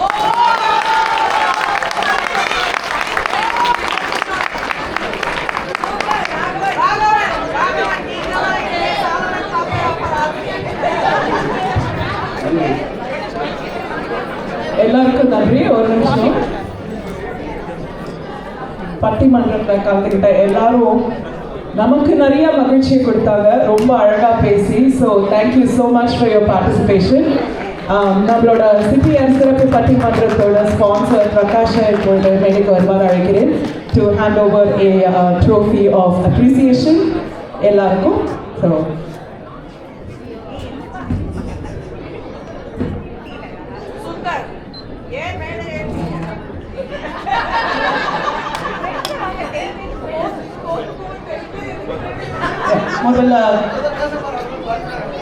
முதல்ல தோல்கடன் ஜானிக்கு கொடுத்துடலாம். அருண்குமார், அருண்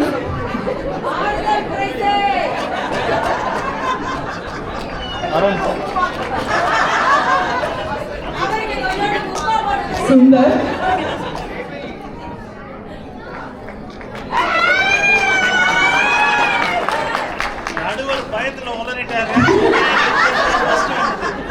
மற்றும் திவாகர்.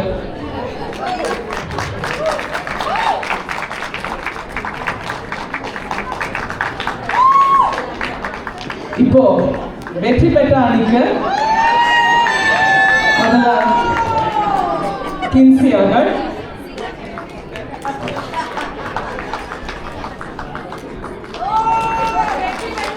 டிஜி,